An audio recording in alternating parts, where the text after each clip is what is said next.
Hello, hi guys! Magandang hapon sa inyo lahat. This is Chim from Asagari Channel, a faith healer, also mata reader. So ngayong hapon, natutingnan natin ang nagsasabihin sa inyo ng ating mga gabay.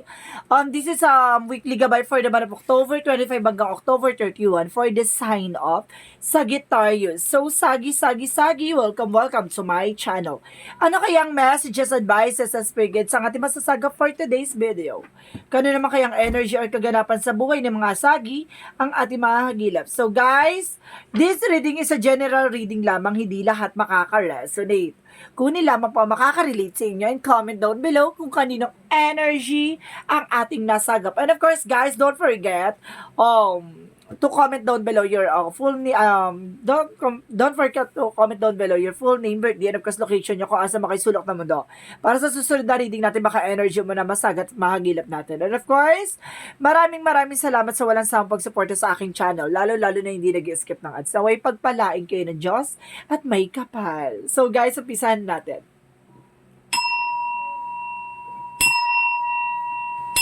Angel Spirit Messages for the sign of Sagittarius. So, ano ang pinaka-messages sa'yo?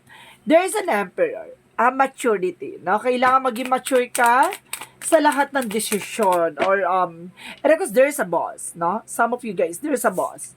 And because there is the chariot. There's a taking action. Or parang sinasabi dito na there's some movement. Or, kumbaga, kailangan mong maging mature sa lahat ng desisyon mo, no? Sa mga bagay na pinaggagawa mo. And of course, there's a Knight of Wands. There's slow and steady, no? Hindi mo kailangan maging madalos-dalos. Kailangan gamayin mo, pakiramdaman mo. Additional messages. And of course, there's Two of Wands. There's a two-path, no? May two direction na kailangan tignan mo yung both side of situations, no? Hindi ka dapat tumitingin lang sa isang eksena. Dapat marunong ka rin mag-evaluate ng mga advantage or disadvantage sa mga bagay-bagay. So, what is additional messages? And of course, there's a Knight of Swords. Okay, there's an information, there's a success diamond, no? Maaaring unti-unti nang nalalaman mo yung tamang formula or something na tamang pagkakataon, na tamang pwesto or tamang timing or something na magbibigay sa success. And of course, there's Page of Cups. And listen to your intuition and listen to your gut feeling, no? Lagi kang makikinig sa intuition and vibrations mo. Kumbaga, maging matalino ka sa decision sa lahat ng bagay, no? So, what is the Emperor? And of course, there's Page of Pentacles, a manifestation, no? May mga bagay na ma-manifest mo, and at the same time, there is kumbaga, a new plans, no? That, sinasabi dito, being a boss. Parang, ikaw yung mag-create ng situation mo. Or either, ikaw yung magdidesisyon sa sarili mo. No, dapat hindi ka nakikinig sa ibang tao. Marunong, kumbaga, tumatanggap ka ng mga advices. Or, of course. Pero nasa pa rin yung final decision. At the same time, there's Five of Cups. Kumbaga, there's a disappointment or something na regret or doubt na sinasabi sa dito na kailangan mong kumilos gumalaw kung ayaw mo pagsisihan sa huli, no? So, let's see what is the Knight of Wands. A Knight of Wands represent the Justice card, slow and steady, na kailangan mo maging mahinahon, hindi mo kailangan maging padalos-dalos o maging agresibo, no? Kumbaga, magiging balanse ka dito, kailangan mo lang maging balanse pagdating sa emotional, and of course, physical or something na verbal, kung ano man to, na kailangan maging balance at maging mahinahon. So, what is the Two of Wands? Two of Wands represent the Page of Wands, a good news. Now, ito yung magkakaroon ka ng information dito na dapat ito pipiliin mo na way na to, no? Kung ito yung magbibigay sa'yo ng mga bagong oportunidad, bagong eksena, or bagong knowledge at the same time. So, what is the Knight of Wands? The King of Swords, sorry. There's a Five of Pentacles. So, ibig sabihin dito, maging matalino ka, no, pag sa pagdedesisyon, no? Sinasabi sa'yo dito na maging wais ka pagdating sa finances. Kumbaga, may some of you guys magkakaroon ng financial loss or something dito. Kailangan maging wais ka, no? Kung paano mo babalansin about sa pera. Kung paano mo gagastusin. So, what is the Page of Cups? And of course, there is a High Priestess. Okay, there's an unexpected moment, no? May unexpected dito, and at the same time, there's an hidden agenda. Kaya lagi ka makikinig sa vibration or inner voice mo. At the same time, there's a Queen of Swords. Makikita mo na kagad yung bigger picture. Na kumbaga, meron ka na kagad insights or visions na makikita mo rin kay hinatnan or yung magiging possibilities. So, let's see what is the outcome. What is additional messages for this Emperor and of course, the Page of Pentacles. Page of Pentacles and of course the Page of the Emperor. There's a Knight of Cups.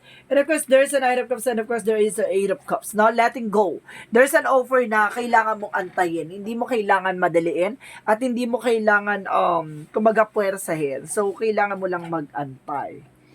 No? There is Chariot and of course, the Five of Cups. What is the Chariot and the Five of Cups? Okay, there's an Ace of Wands. There's a new beginning. So, ibig sabihin may bagong simula dito, no? Kumbaga, kailangan mo simulan na, no? Hanggat hindi pa huli ang lahat. Diba? So, what is Knight of Wands and the Justice card? Because there's sa Six of Wands. So, ibig sabihin, there's a victory and success. Kumbaga, makukuha mo yung right way or something right thing or something na magbibigay sa iyo ng balance and control. Kumbaga, justice is served. Kumbaga, nasa iyong huling halakak or hostisya.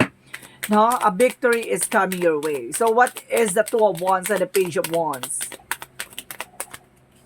Okay, there's a Two of Pentacles and of course, the Four of Swords. Listen to your intuition and gut feeling. Itong good news na to, or something decision, kailangan mong maging balanse, no? At kailangan mo makikinig talaga sa iyong instinct. So, let's see what is the King of Swords and of course the Five of Pentacles. What is the King of Swords and the Five of Pentacles? And of course, there's the Moon card, a revelation reveal. Or there's a secrets behind the scenes. Kumbaga may mga bagay na kailangan maging wais at listo. Kasi kumbaga may mga bagay or tendencies na hindi mo nakikita at hindi mo pa nalalaman. There's an unseen. Or there's an illusions or something dreams, no? Kung gusto mo matapad yung mga pangarap mo, gusto mo matapad yung gusto mong gawin sa buhay mo, maging wais ka, no? At maging matalino ka sa paano mag-spend ng pera. So, what is okay, the Page of Cups and of course the High Priestess and of course the Queen of Swords. There's the word card. Ibig sabihin, there's a trouble, communication, and of course there's a success driven. Kumbaga magkakaroon ka dito ng travel dito na hindi mo inaasahan. Magdadala sa'yo sa bigger future of yourself. Kumbaga, para nakita mo na makakapag-ibang bansa ka, makakapagtrabaho ka sa ibang bansa, or either baka there's a business trip, ganun. So let's see what is the outcome. There's an Ace of Cups. An offer, no? An offer or romantic offer, ganun, or new beginning. And I guess there is an Eight of Pentacles. So, ibig sabihin dito, there's work. May trabaho talaga tong ino-offer sa'yo. And of course, there's a Ten of Cups. Kumbaga, magdadala sa'yo ng happiness. There's an offer na it's either promotions or offer sa trabaho sa ibang bansa, ganun. And of course, there's a Knight of Swords. Magiging mabilis to. So, let's see what is Love Oracle card. Let's see what is the Love Oracle card.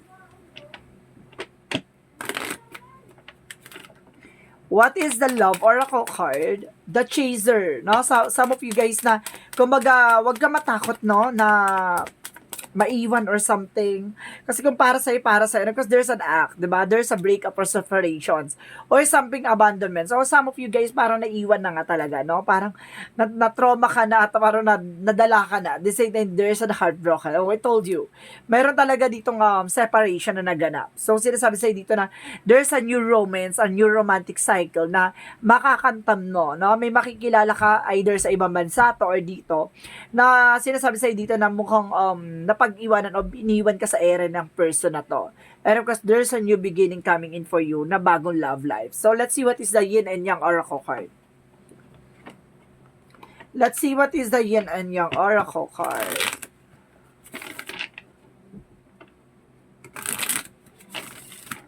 Let's see what is the Yin and Yang Oracle card. Okay, there's a distance, no? Meron talaga kayong distansya dito, no, ng person na to. And of course, there's a feminine. So, ibig sabihin, kumbaga, lakas ng attraction mo dito sa to. There's a femininity nito. And of course, there's a temptation, no? Magkakaroon ng attraction and of course, seductions. So, let's see what is additional messages. Let's see what is additional messages. And of course, there's a food, no? Kumbaga, there's a relationship. may relasyon. At decided there's a school for lessons. No? Marami kang natutunan dito at marami kang matututunan. Let's see what is additional messages. And of course, there's a death card. So, there's an ending and a new beginning. A transformation. And of course, there's a freedom. Makakalaya ka na sa toxicities. Makakalaya ka sa negativity. No? Kumbaga, ito yung magdadala sa'yo ng happiness. So, let's see what is the chakra. There's a prayer. Maaring pinagdarasal mo to, no? Na makamtan at makuha mo yung tamang tao na magmamahal sa'yo. Because there's a perfections, no? Kumbaga, may mga bagay talaga na mamahalin ka with your flaws. And of course, there's a guilt. Some of you, marami nagagalit or marami naiinggit sa'yo. Let's see what is the romance angels. Let's see what is the romance angels. Okay, this could be the one. Maaring siya na nga at talagang maaring nakita mo na nga, 'di ba? Let's see what is Archangel Michael messages. Your home is protected by angels, no? Sinasabi ni Archangel dito na protektado daw ang inyong mga taanan, no? And because there's a detachment from this situation, kailangan mo na raw kumawala sa sitwasyon. And of course, guys, there's you created the situation and you have the power to change it. Ikaw naglagay sa sitwasyon mo, ikaw din yung makakagawa ng paraan para makaalis ka dyan, diba? So, let's see what is additional messages. And because there's a flower. So, ibig sabihin muling mamamayagpag ulit ang kagandahan mo or kagwapuhan mo or something mukhang lalabas ulit ang iyong blossom, no? So, let's see what is the Jesus loving quotes. Jesus loving quote said, okay. Let your light so shine before men, they may see your good works and glorify your Father which is in the heaven. Ibig sabihin dito, hayaan mong makita ang kagandahan mo ng ibang tao na hindi mo inilalantad o hindi mo inilalahad sa kanila. No, alam, kumbaga makita at talaga hayaan mong umalingasaw ang kakayanan mo, umalingasaw yung kagandahan ng loob mo, or umalingasaw yung alam nilang makakabuti sa'yo, no? Yung mga gawa mo na nakakatulong para sa kanila, 'di ba? Let's see what is the Monsology. Let's see what is the Monsology.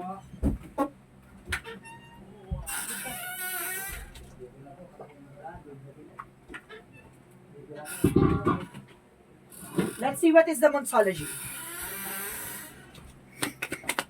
Angel Spirit Guides. A new cycle is coming. A new start is coming. Sabi, parating na bagong simula for you, no? Kumbaga, magkakaroon ka ng mga bagong eksena. And of course, work through your fears. Alisin mo daw yung takot at pangamba mo. No? Kumbaga, labanan mo daw yung takot at pangamba mo dito. So, what is the energy? Energy is a contract. So, ibig sabihin, there's a commitment or something na, or soul contract, no? Kumbaga, may talagang connection kayo. And of course, there's the Sun card. Kumbaga, there's a pure positivity na magkakaroon sa'yo ng success. So, magdadala sa'yo ng success. So, let's see what is additional messages. Additional messages.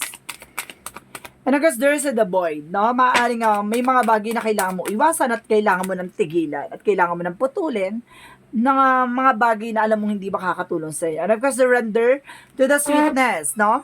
Kung mahalin mo kung ano man ang meron ka. And of course, sinasabi dito na bitawan mo yung mga bagay na alam hindi makakatulong sa iyo. So, let's see what is the Archangel Raphael messages. And of course, home help. Ibig sabihin, kailangan talaga ng tulong ng inyong tahanan. So, let's see what is the angel's number. Let's see what is the angel's number.